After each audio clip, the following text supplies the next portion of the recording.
My name is Elizabeth Ryan, and this is my informative speech about allergens and prevention in the United States.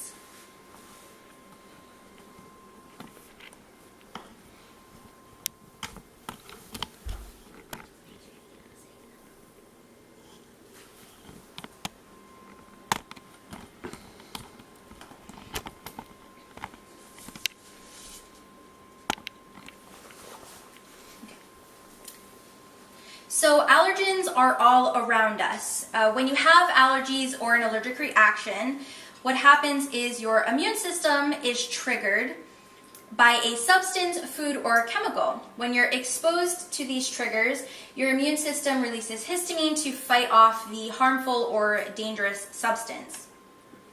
The release of histamine is actually what causes your allergic reaction. Some allergens can be treated using over-the-counter antihistamines, while others cannot be treated at all. In the case of some illnesses, such as multiple chemical sensitivity, therapy and nerve stimulators can help those who suffer from that disease.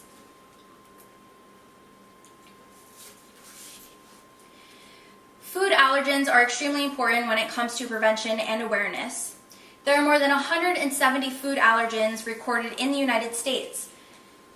There are 8 very specific major allergens which fall under the top 8 in the allergen-friendly world. These include dairy, soy, peanuts, wheat, tree nuts, egg, fish, and shellfish. 30% of the children who already have at least one allergy will develop one more in their lifetime, according to the Food Allergy and Research Education Foundation.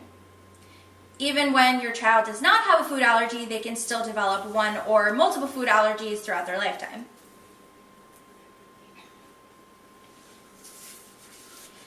Environmental allergies, according to Pat Bass III, a doctor and professor of medicine at Louisiana State University, has listed the following top 6 environmental allergens. These include pollen, dust mites, pets and animals, mold and mildew, cigarette smoke, and cockroaches. These are allergens that we're exposed to every day, which makes avoiding these allergens nearly impossible.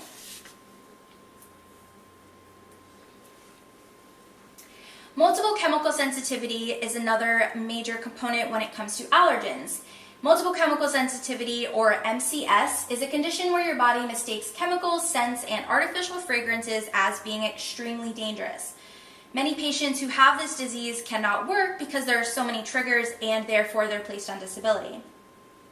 About 15% of the population in the United States have multiple chemical sensitivity, and this condition causes the excess release of histamine, whereas in a normal allergic reaction you have a small amount. This excess amount causes anything and everything to cause an allergic reaction.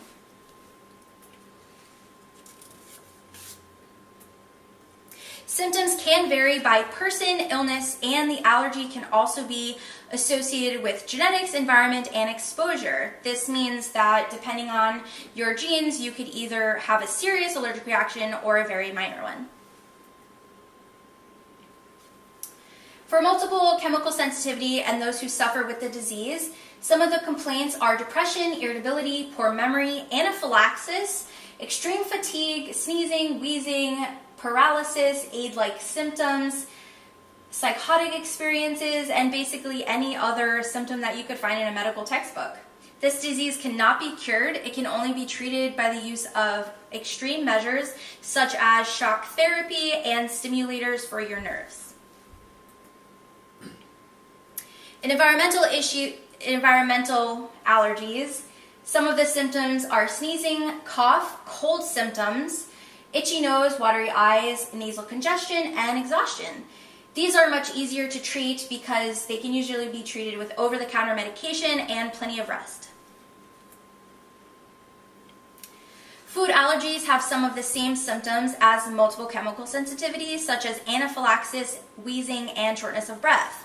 Some additional symptoms are swollen tongue, severe stomach bloating, sharp stomach pains, gas, and vomiting.